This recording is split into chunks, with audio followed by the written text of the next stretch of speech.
Whenever you're wondering, what are we doing? What do we do? What are we going to do? What's the next thing? Beginning of the 12 o'clock. This is what I'll always talk about what we are doing, when we're going to be doing what. So, A2, A3, I actually have already posted on the announcements the 8.1 quiz prep. That's what QP stands for, the quiz prep. I will also put attached to the email with the YouTube video. And then Thursday, continue with 8.3, hopefully get a start on 8.4, take a quiz on 8.1. Next Tuesday, 8.4, 8.5, quiz prep will post on Pearson for 8.4, 8.5. So the quiz is going to be on Pearson for 8.4, 8.5. So a quiz prep on Pearson is a quiz you can take it, I believe I said it for like 5 attempts on the quiz prep. Next Thursday is the quiz on Pearson. So it'll set up on Pearson. I'll have 2 different versions of that quiz on Pearson. If you take it the first time and you're happy with your score, stop, you're good. If you don't like that first score, you can take it a second time with the second attempt. I'll get the better of the 2 scores. The quiz prep is so you can get used to taking the quiz on Pearson because it's different than the home. No.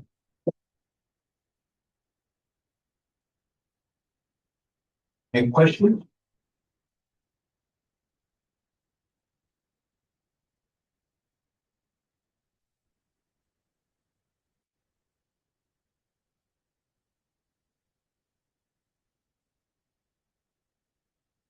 So, natural numbers odd if it is not even, no doubt.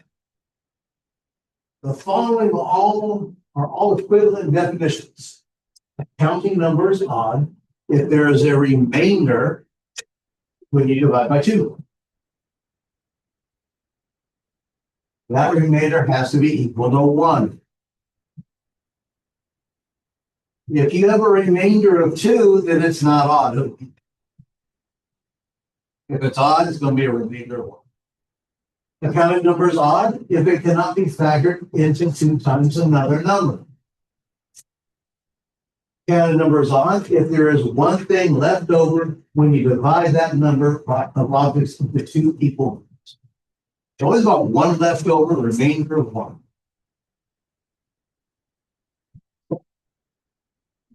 Another way to describe it, an even number, you're going to describe it. If you're going to tell a student, kid, a child, little brother, sister, your somebody, your boyfriend, your girlfriend,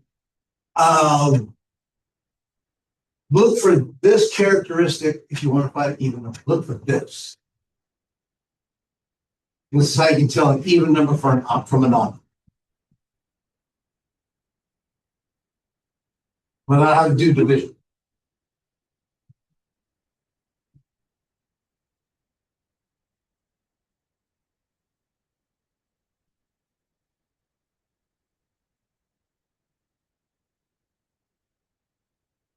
Without how to do that. It's even if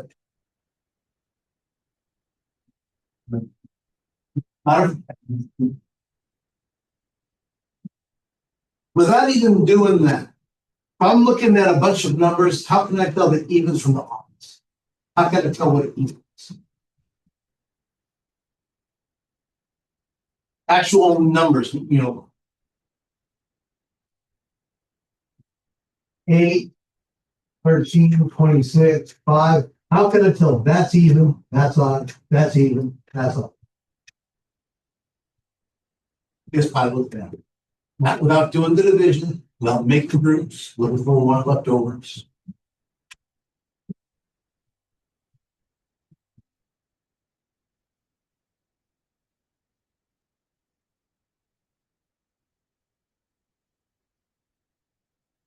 Okay.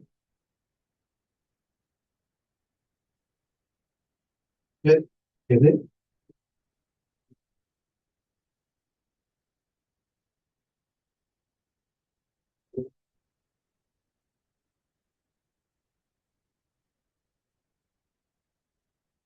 Well, be a little more specific. You look for it ending in a. But specific.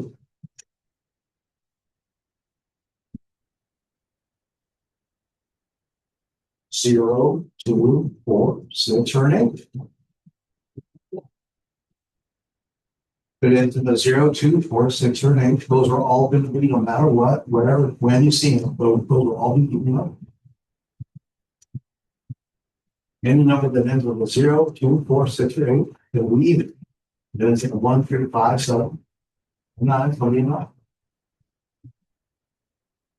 When I've given out take-home tests or quizzes in a large group, larger class, I will have to split it up into, because I don't want to give out one version of the test, so I got to split it up into 2 or 3, sometimes 3 different versions.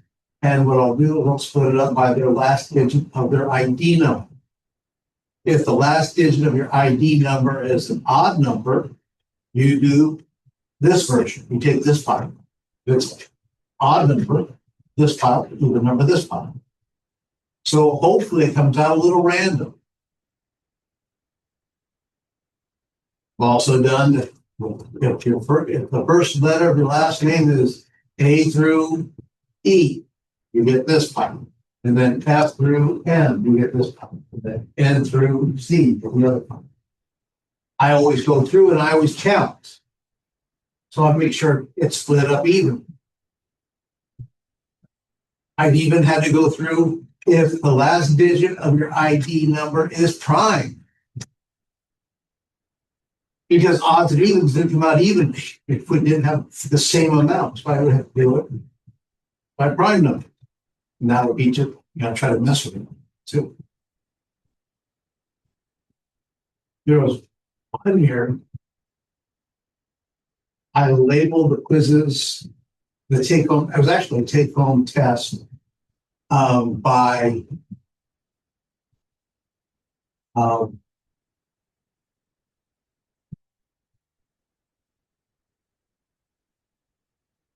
suits of a deck of cards.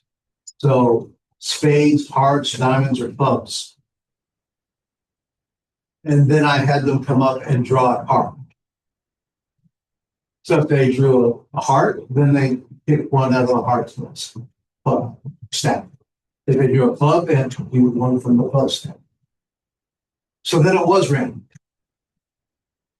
That meant I had to write 4 different versions of the take-home test. And then I had to do 4 different answer groups. That's kind of fun.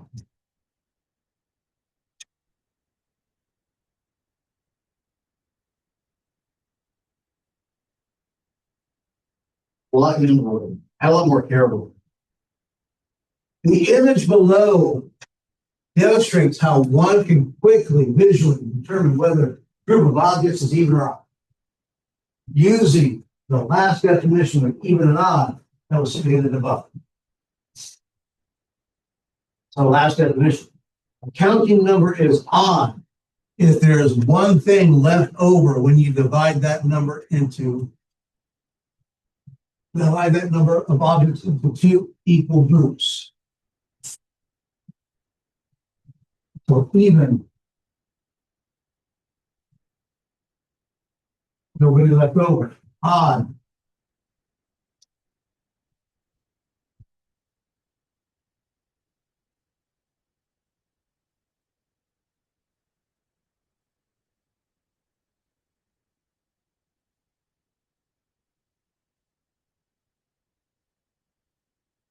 okay. The visibility test for 2 kind of obvious. If it's even, we can divide by 2. If it's odd, we can't divide by 2. So the visibility, to check if the counting number is even, check the ones unit, and that's all you gotta do, check the ones.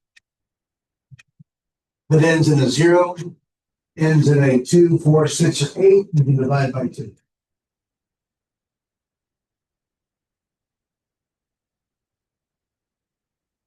Why does it work?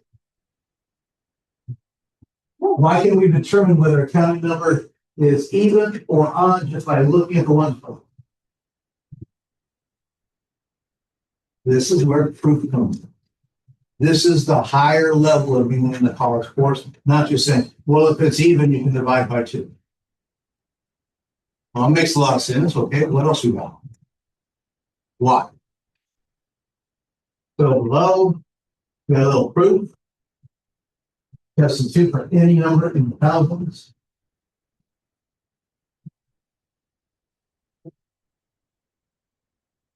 Let n be a number in the thousands. So how many digits it's in the thousands? 40. So we can write n this number n as A, B, C, B. Where A is 1,000 place, B is in the hundreds, C is in tens, and D is in the ones. The expanded form of n, it would be A times 1,000 plus B times 100 plus C times 10 plus D times 1.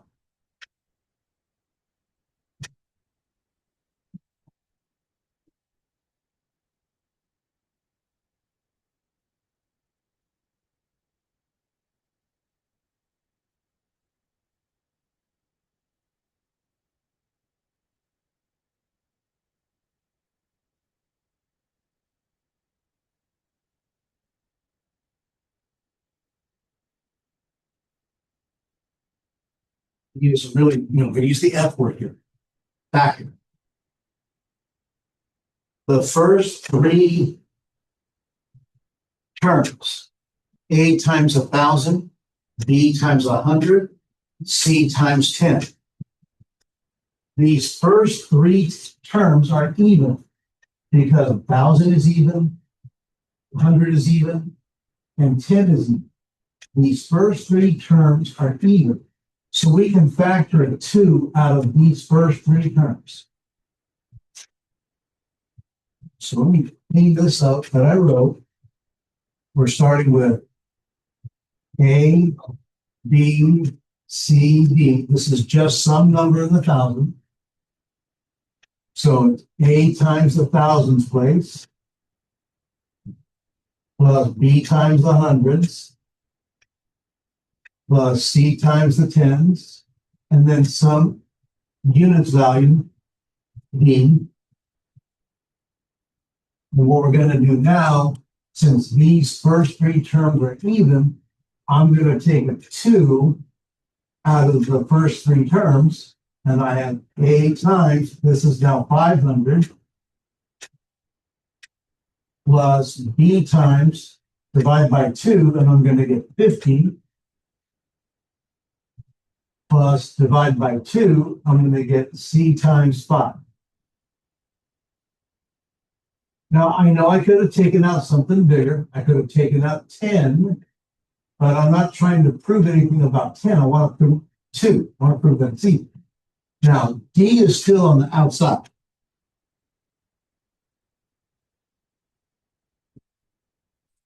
Then bring down that plus 2.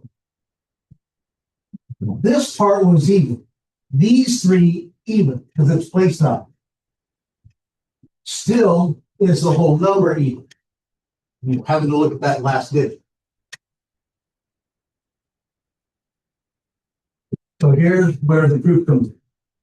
If the last term of n, if that last term is also divisible by 2, if this last term was also divisible by 2, then we could write this as 2 times 1, 2 times something. I could factor a 2 out. We could factor a 2 from every term, and then this number n, the whole thing divisible by 2. So how do we know a number is divisible by 2 by only looking at the last number? Because these first 3 digits don't matter. Because these first 3 digits, depending upon the place value, their place value, you'll always be able to factor out a 2. It's the last digit that's going to determine whether it's even or odd based upon can you factor to the last digit. Thus, we can conclude that n is divisible by 2 as long as b is divisible by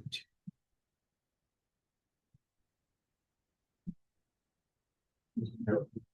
So that's our proof. Now, it's not a great proof. It doesn't prove, because this is like, well, what if it was the 10,000? What if it was a 5 digits? This is 4 digits. What about 5 digits? What about 37 digits? If it was an actual airtight proof, it would have to be able to show for any number, no matter how many digits it would possibly. But this is a general proof.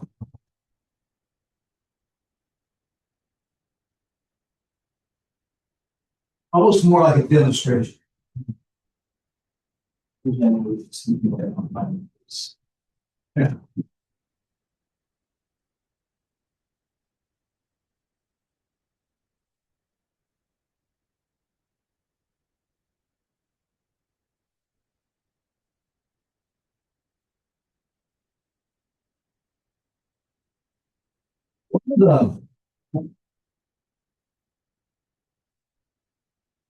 One of the things that, again, I know it's everybody's, I don't want generalizing, but I do. I don't like it, but I do it. I don't like generalizing, but I do it often.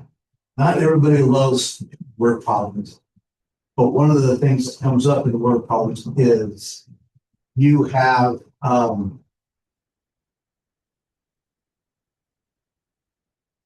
let's say you have 3 consecutive odd numbers.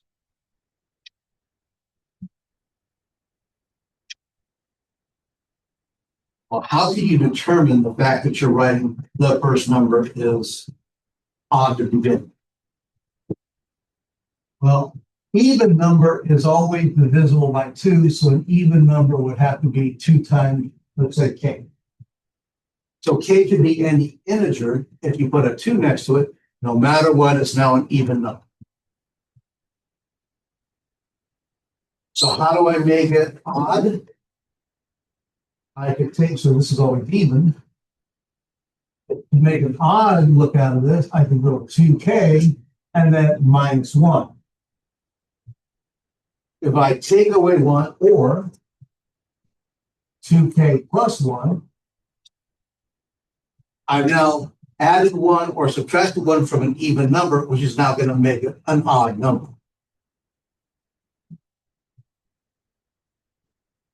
So if I wanted 3 consecutive odd numbers, the first one might be 2k minus 1. The next one would be 2k plus 1. And the next one would be 2k plus 3. And there's an example of 3 consecutive odd numbers.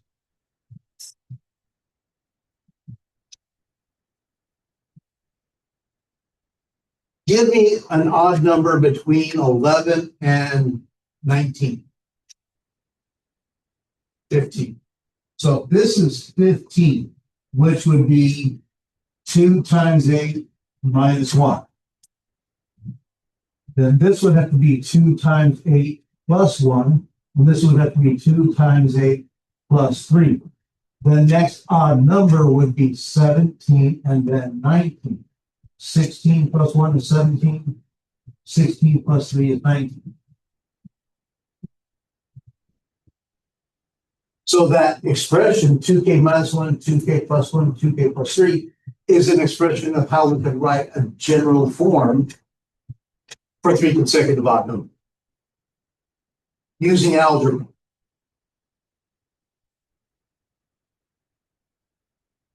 Now, it doesn't get crazy specific. Hey, what's my first odd number? My first odd number is going to be x. If I already know x is odd, what's the next one going to be? I know that is odd. No matter what, that's going to be odd. What would the next one?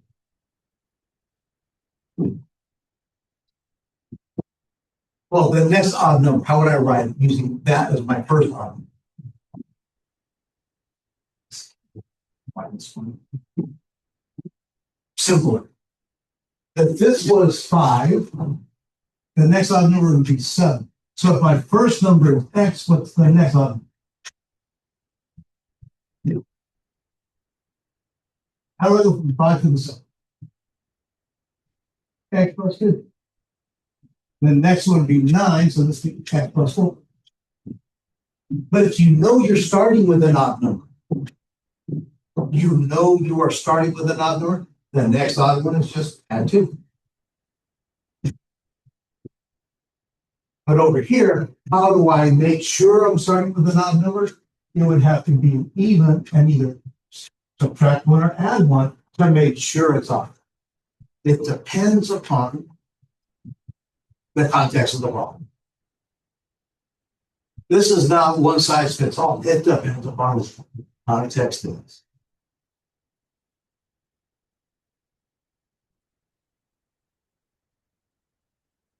Every even number is 2k, where k is a natural number, so we're not going to include 0. And every odd number can be written as 2k minus 1.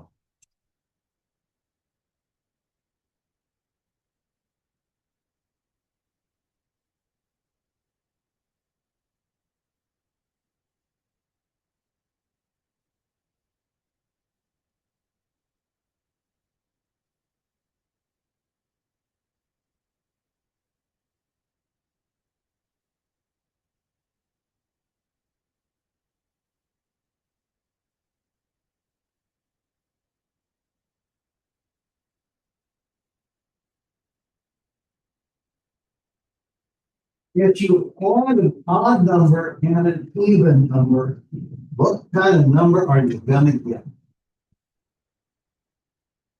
What's that?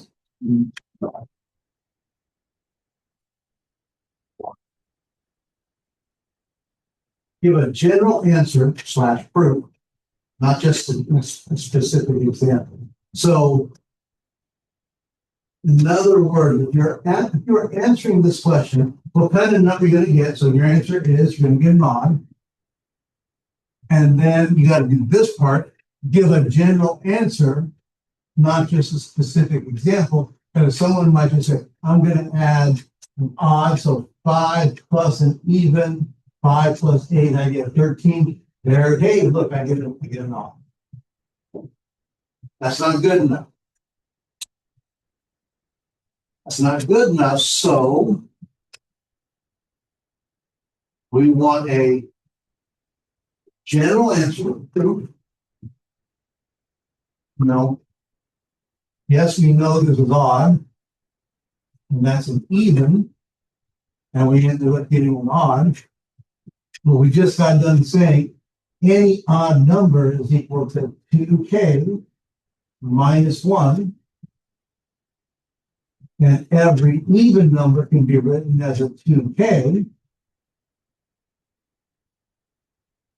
So that's an example of adding an odd number to an even number.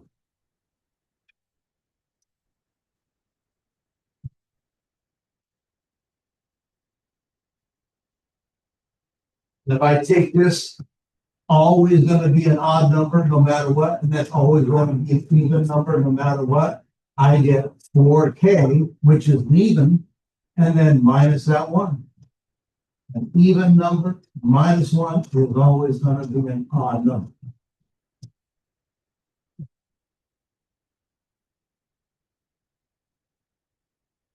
And that's the difference than just going, yeah, it's going to be odd, but why?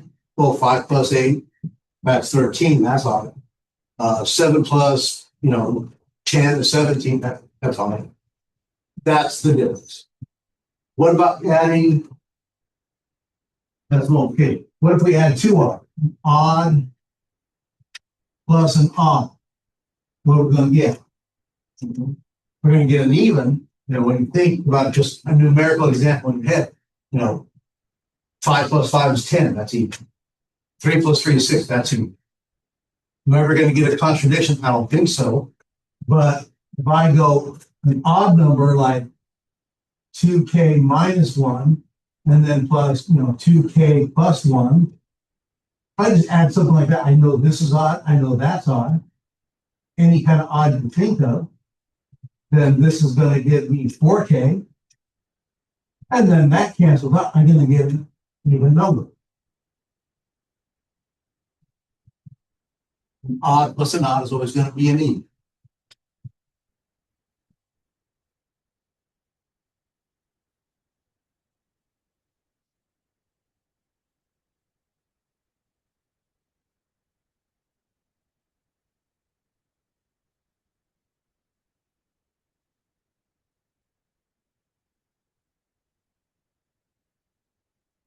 Multiply an odd and even.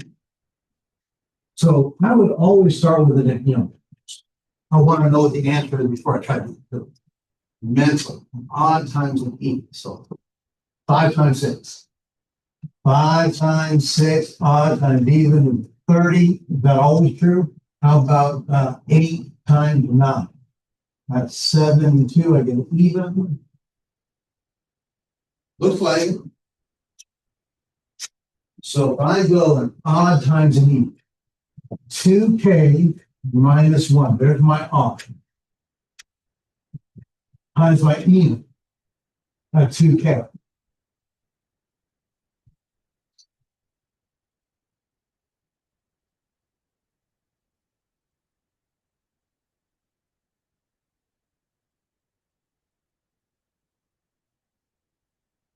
I'm going to say this phrase. I've already caught myself saying it more times than I think I can count it. The commutative property.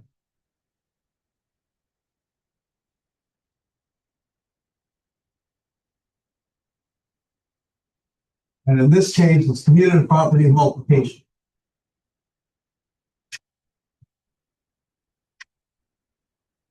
We can rearrange the terms. A times B is equal to B times A.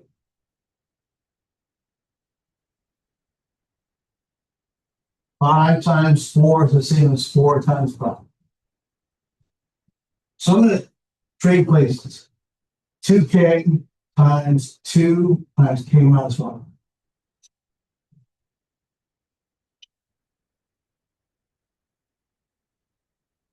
So this is 2 times k times 2k minus 1.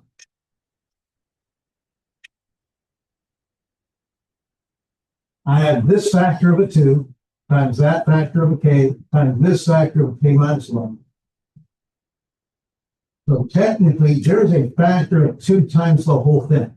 If you want to distribute, go ahead and distribute, but it's 2 times 2k squared minus k. Even if you don't do that, you have a factor of 2, which means the whole thing is going to be even. When you multiply by an even number, you automatically have a factor of 2 because it's even. And if you automatically have a factor of 2, it's going to be an even number. That's what makes it even.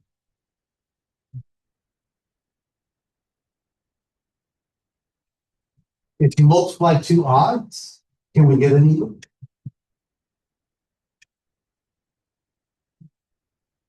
Seven times 7? Can that be an even? No. How about any 2 odds? To be an even number,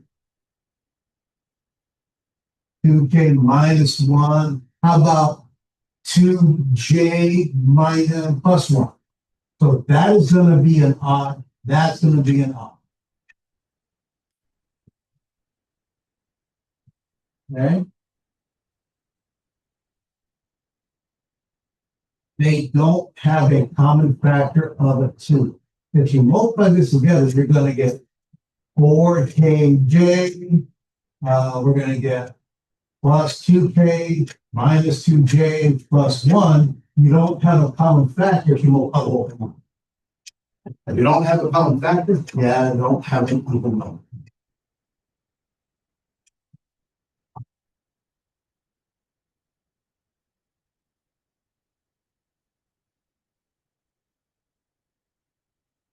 What'd you do? Classic. Odds and evens. Aren't you in college? Yeah.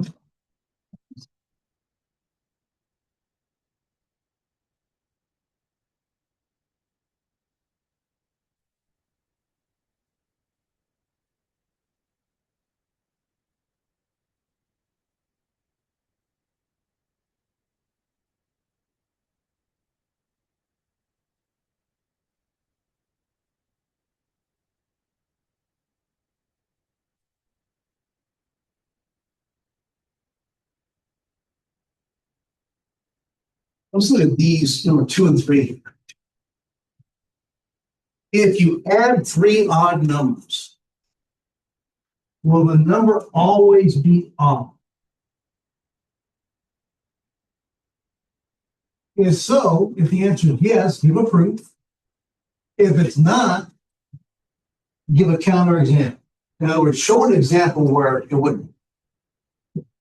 If I had 3 odd numbers, will it always be?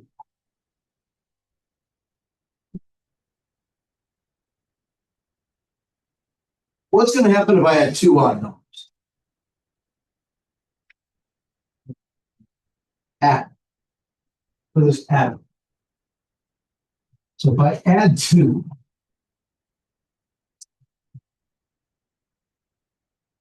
so 2k minus 1 plus 2j plus 1. So 2k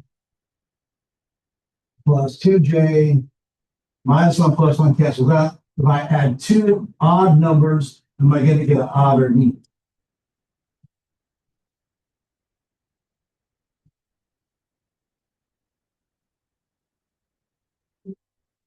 It's odd or even. It's even, because you have a common factor of 2. If I have 2 odd numbers, if I have a 15 plus a 17, I get a 32. If I have a 9 plus a 5, I get a 14. Remember, if it's odd, you have a little, you have groups of 2, but you have a leftover. So one odd number is going to have 1 leftover. The other odd number is going to have its own leftover. So you have these 2 odd numbers, each one has a leftover. Guess what those 2 leftovers do? They make another pair. So now everybody has a pair. So it's even. So you have 2. So the first 2, the first odd plus the second odd, they're going to add up and you're going to get an even. And then you have odd number 3.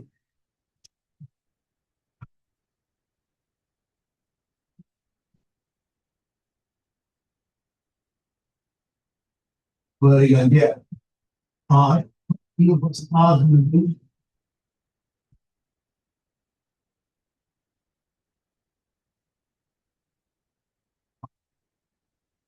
that one's going to have a leftover.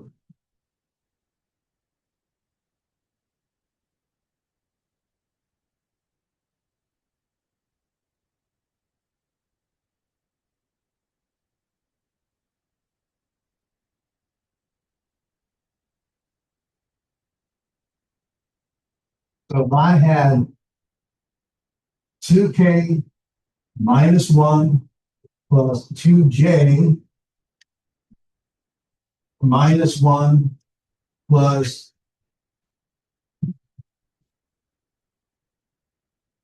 2m minus 1. 3 odd numbers. An even minus 1, even minus 1, even minus 1. I get 2k plus 2j plus 2m. That's even. And then minus 1, minus 1, minus 1. That's minus 3. An even, and then minus an odd. Give me an odd.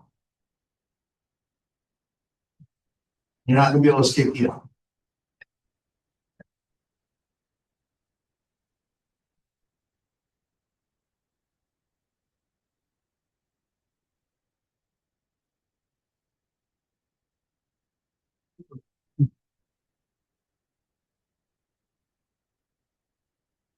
If you multiply 3 odd numbers, will it always be odd? how is it gonna be even? In order to be even, we have to have a blank of blank.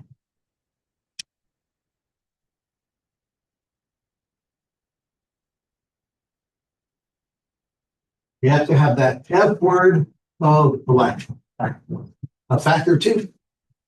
So if you have 3 odd numbers, there's no factor of 2. So you'll never get anything but an odd answer. So it'll be odd.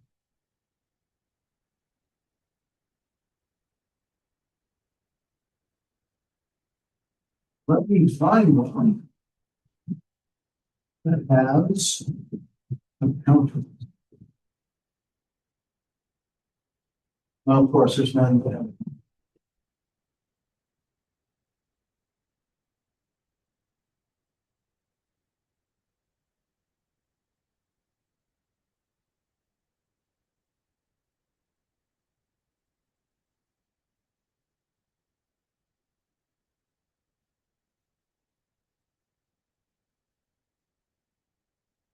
Almost looks like this is one of those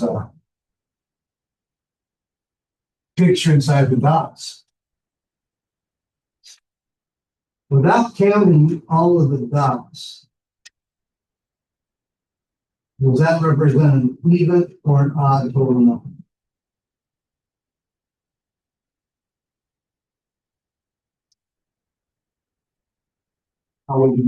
How do you determine?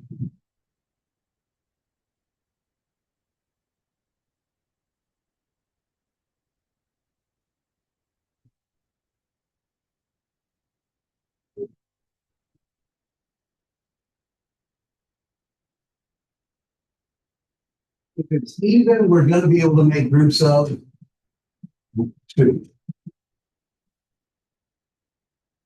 So let's go blue. So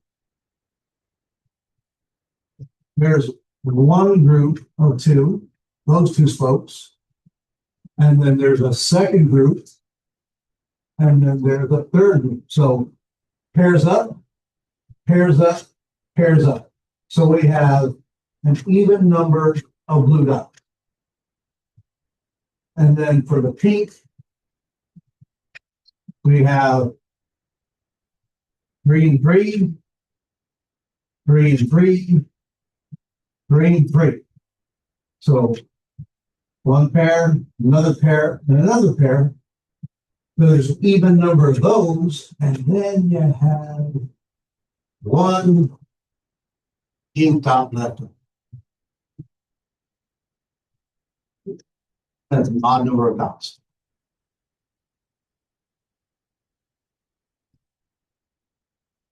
I have the luxury of being able to write on the wall. You're having to do it from far away, and I can't do that. I would not be able to do it from where you're at. I wouldn't even be able to touch it, write on it, make it work. Okay. It's up to the pair.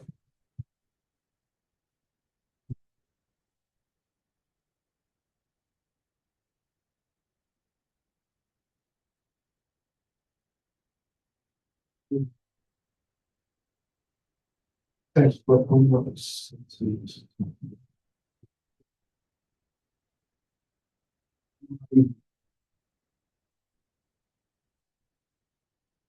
Also factors. Let's look at the textbook homework.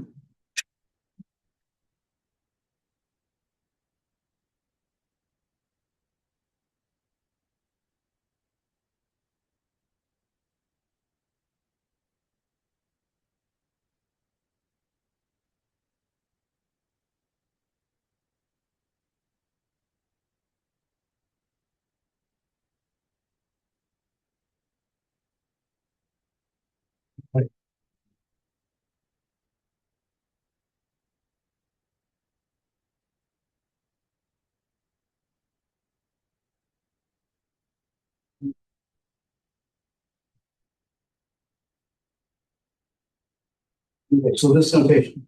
Which of the following statements is correct about the equation m times n equals p? So actually we did m.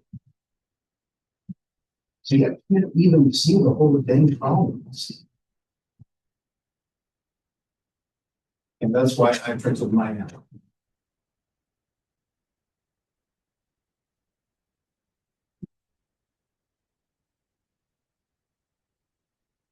Which of the following statements is correct about the equation m times n equals p? P goes into m. No, P is a multiple of that. P is both a multiple and a factor of m. No, it's a multiple of them. P is a factor of m. No, it's a multiple of them. P is a multiple of them.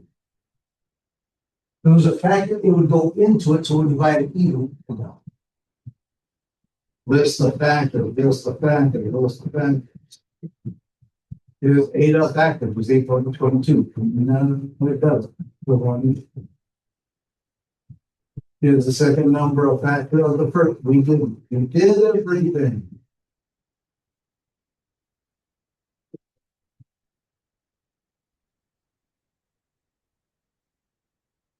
This is the first 6 multiples of 16. 16 times 1 times 2 times 3, so all the way up to times 6. So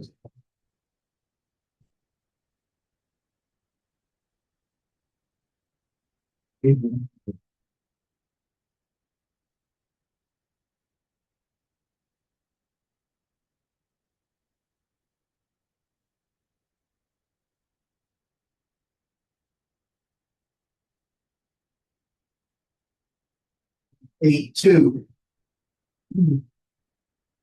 Divisibility by 2. So it ends in a 1. Can we divide by 2? No. Which of the following are divisible by 2? So you just list the numbers.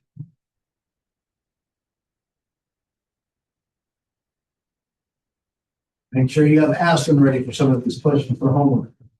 A number is divisible by blank if it is even. 5, 3, 2, or 4. Is 54,316 even or odd? Uh-oh, there's 2 answers that are even. 54,316 is even since it is divisible by 2. 54,316 is even since it is not divisible by 2. Careful which one you pick. Make sure you read it. Careful. It's trying to make sure you read all the choices. Because it will get you when you do multiple choices.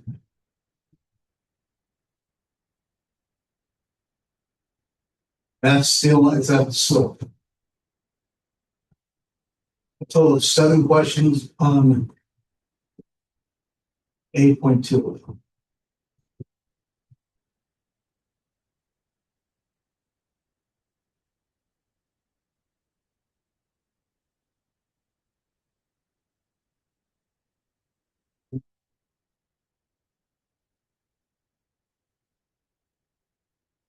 Yeah, so okay.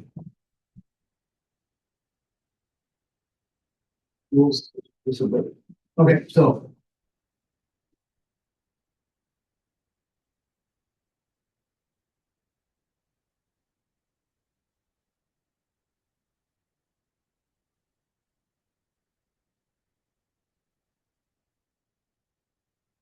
a divisibility test is a method for checking if a counting number is divisible by another counting number without actually carrying out the division. So we already done 2. If it's even, we can divide by 2. The rule for 3.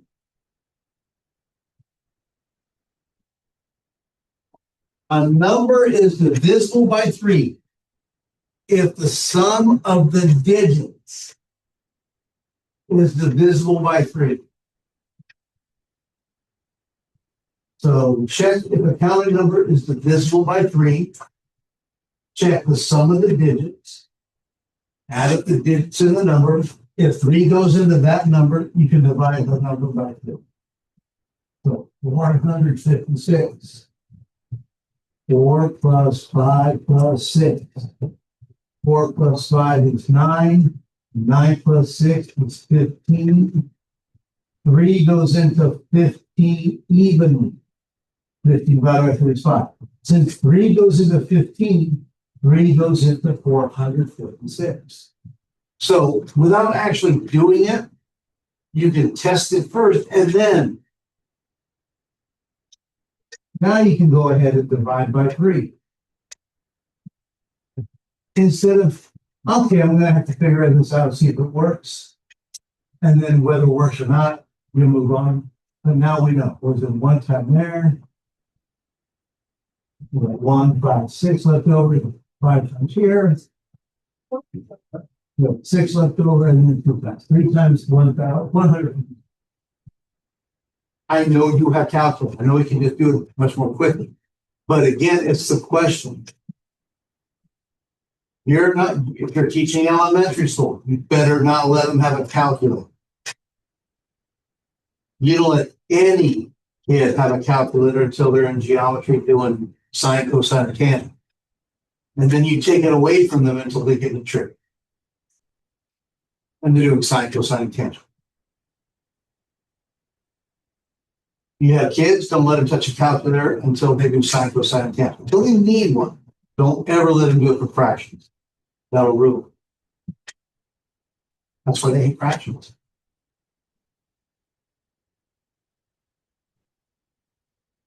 So you add the digits to check for 3.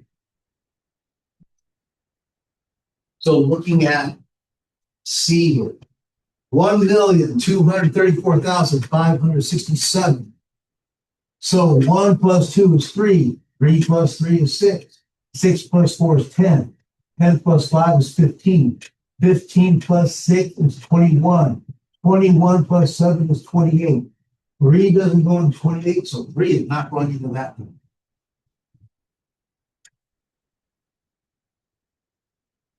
So then you move on, try another number.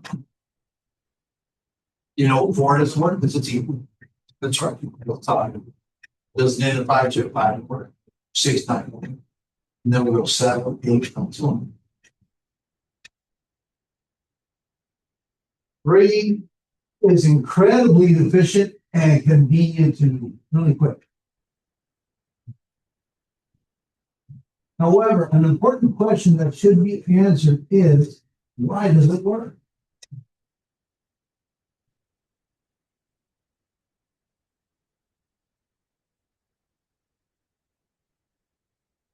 Somebody's going to ask you, why does it work? And did somebody just say, look under a bush? Oh, look, this is moved by 3. It's written on this stone tablet somewhere. Oh.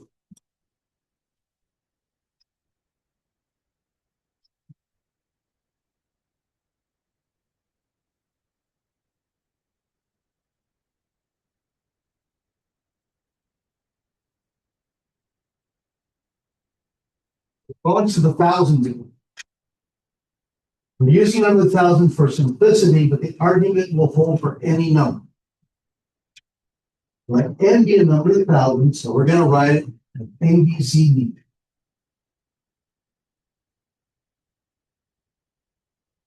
A is in the thousands place, B is in the hundreds, C is in the tens, and D is in the ones.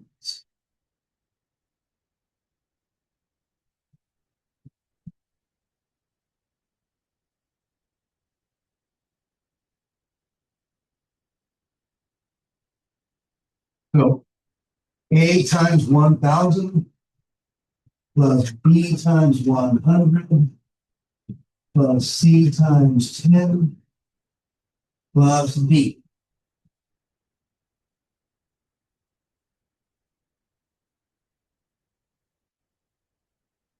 We can use addition and a multiple of 9 to rewrite the first three terms of n.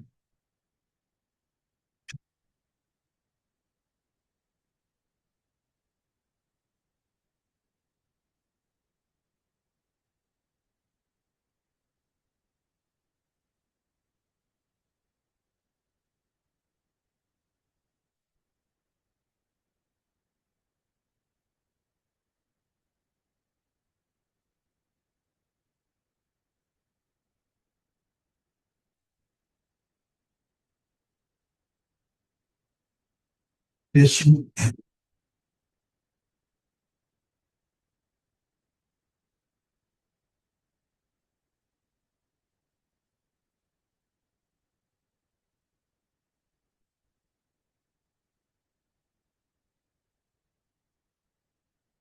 I just want to make sure I have it right. In my head, I'm seeing it, but I want to make sure it's correct.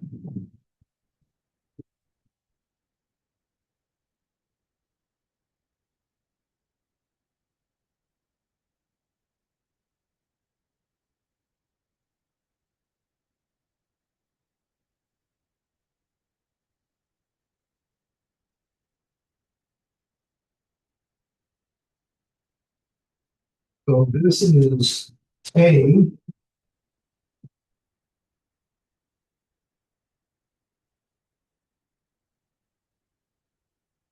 times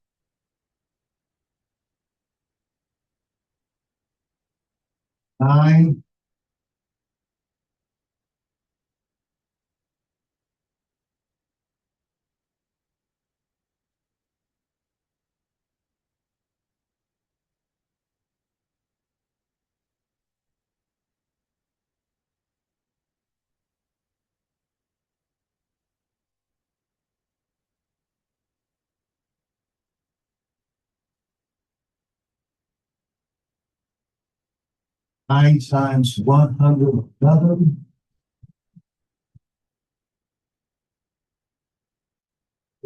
factor of 1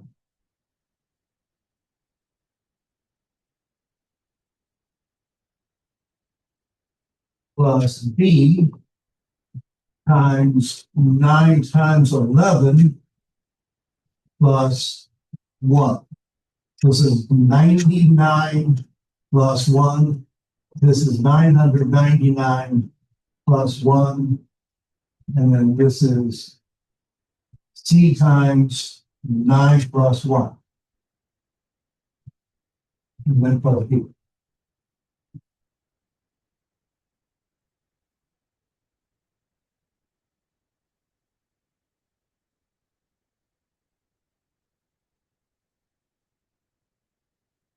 We can use commutative property of addition, so we can rearrange the terms so that those with coefficient of a multiple value.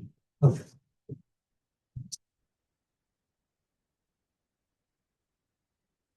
So this is A times 999 plus A. I'm distributing. And this is B times 99 plus B, distribution. And this is C times 9 plus C, and then plus B. So the commutative property says everything that has a 9 as a coefficient, you're going to go first. So A times 999 plus B times 99 plus C times 9. You guys, what do I have left over? I have plus A plus B plus C and plus a D. This one, that one, that one, and that one.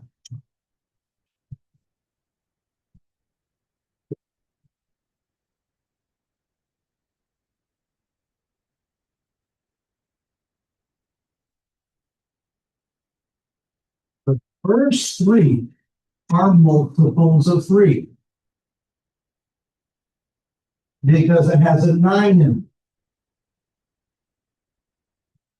Those first three are the first three terms are a multiple of 3. We can factor 3 out of those terms.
This is where we're at.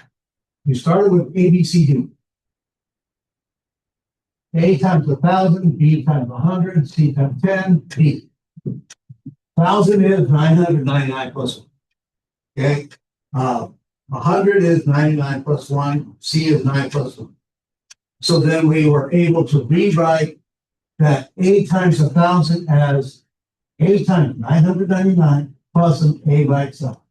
B times 99 plus an extra 1B. 9C plus 1 extra C by. Those first three terms, these guys right here, they all have a common factor of 3. 3 goes into those. The last 4 digits,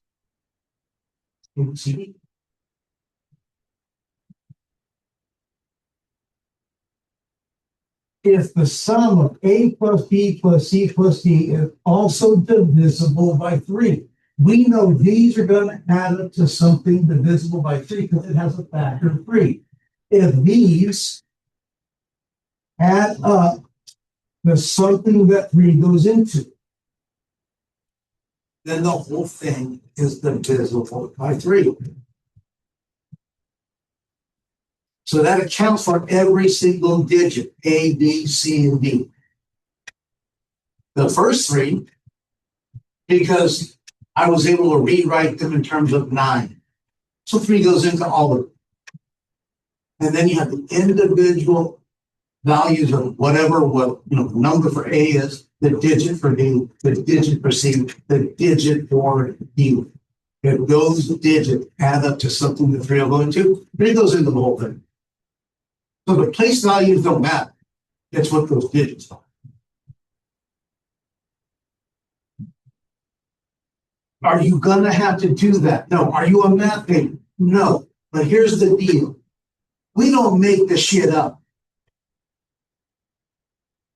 It's not just, oh, you know what? I'll pull the rabbit out of my hat and say, ta-da. It works because that's what the proof said. I mean, it has to work because he's going to go into that. And if these 3 are divisible by 3, then that's what the whole proof is about. Do the 4 digits add up to something that we can divide by 3? Then 3 goes into the whole thing. That's what the whole proof is saying. We just proved that it works for any numbers. Do you have to understand it to use it? No. I have no idea how a car works. I still get to work. Okay. Gas goes in that. Key goes in there. Radio goes up. Ready for the air conditioner.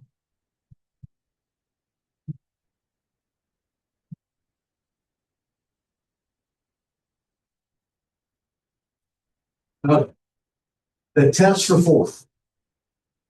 If the counting number is divisible by 4, you look at the last 2 digits. If the last 2 digits are divisible by 4, you can divide the whole thing by 4. That's all that matters is the last 2 digits. So right here, the last 2 digits, 56. 4 goes into 56 16 times. I take that back 14 times. So 456, that is divisible by 4. So you look at the last 2 digits.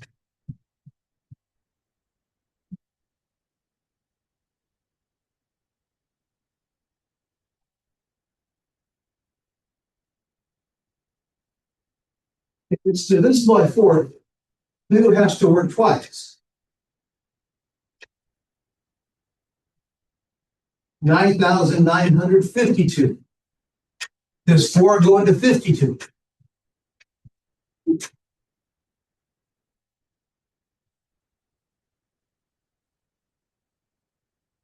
Or went into 56? So yeah. Then 4 goes into 52, 4 goes into 9,952. 1,234,567. Does 4 going into that? No. It's on. As soon as I saw the 7, we know it's not 4 back in 1. How about 3? Let's see, 1 plus 2 is 3, plus 2 is 6, plus 4 is 10, 10 plus 5 is 15, 15 plus 6, 21, 21 plus 7, 28. Oh, we're not going to work either. But hey, that's where they're going to get you is, oh, I add them up, it adds up to 28. 4 goes into 28. That's not the rule. That's the rule for 3. You add them up to see if 3 works. For 4, the last 2 do. See, here's the deal. If we were going to make it up as we went along and say, here you go, everybody, why not just say, hey, the rule is add them up for element. If the sum of the digits is divisible by 3, then we do that for every single possible amount. No. Everybody's got phone rule. Well, we should know 5. If you don't know 5, then I would look on YouTube for Schoolhouse Rock, 5, 10, 15, 20, 25, 30, that little song. That's always a good way to know your 5s. So if it ends in a 5 or a 0, you can divide by 5.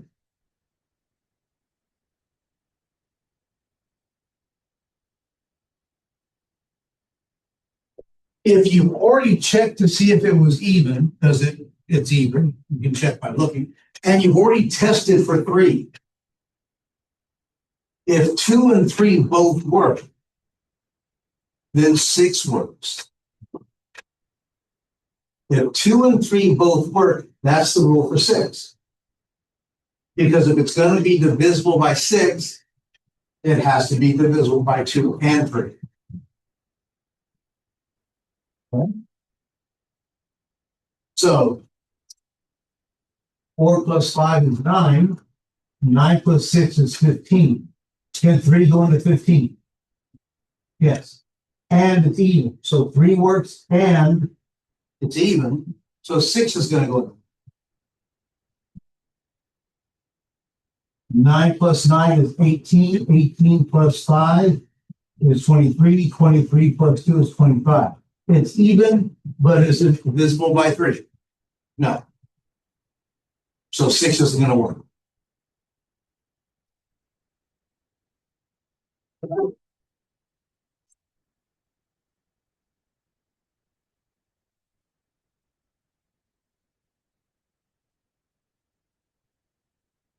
Now, they don't, the notes here don't discuss 8, but the rule for 8 is you look at the last 3 digits.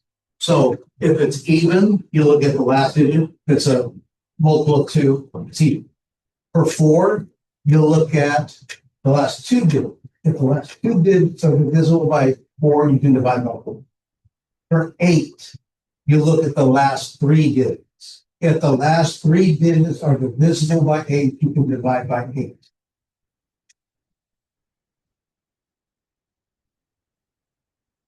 Nine is just like 3. If the digits add up to a number that 9 divides, then the whole thing can be divided by 9. 4 plus 5 is 9. 9 plus 6 is 15. 9 doesn't go into 15, so 9 doesn't work. Only 3 work. 9 and 9 is 18. 18 plus 5 is 23. 23 plus 8. No, 9 is not going to work. 3 doesn't work.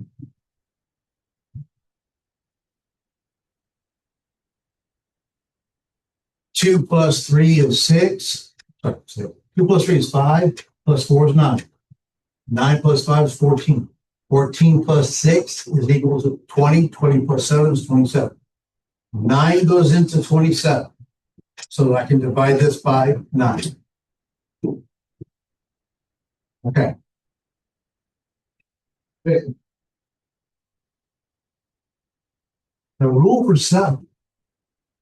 Now I'm just going to show this to you. If you want to use it, it's up to you.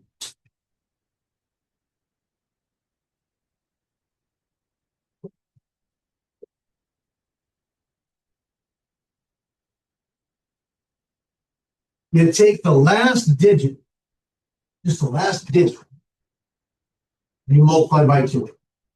I'm going to take this 3, and I'm going to go 3 times 2, and I'm going to get 6. Then I'm going to take that 6, and I'm going to take these 2 digits here, and I'm going to go take that 34, and I'm going to subtract 6.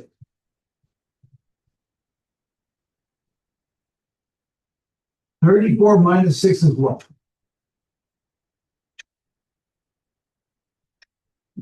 28. And 7 go to 28. So as soon as I know a number that 7 will go into, 7 goes into the whole thing. As soon as I know there's a number that 7 will divide evenly, 7 goes into the whole thing. So if I have a number that I don't have a clue of, let's go with 535. So take the 5, and we're going to go 5 times 2, and that gives us 10. So we take the 10, and we do that 53 take away 10, and we get 43. Okay? We know 7 is not going to go to 43, but let's just keep going. So you had 2, you take the 3, you go 3 times 2, you're going to get a 6. And you try to take 6 away from 4, and you can't do that, so we would stop anyway. So if I had this number, and I'm checking 7, I'm going to take that 2. 2 times 2 is 4. So now I take the 995, and I subtract 4. So I get 991. So I take the 1 times 2, and I get 2. So I subtract 2 from the 99. I get 97.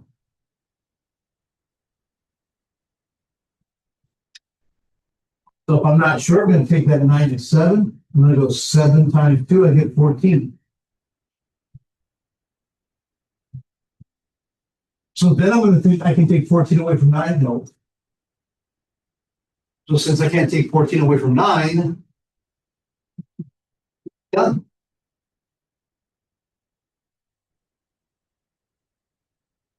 I did one more. Let's see. Let's go with 665. So 5 times 2, 10. So we subtract 10. Now we get 6. And we get a 5. And 7 goes to 6. So 7 goes into 665.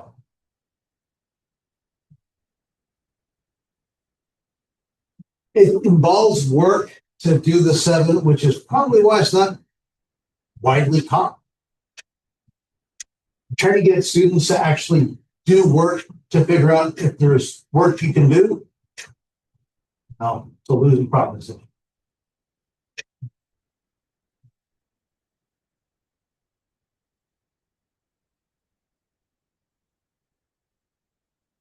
Again.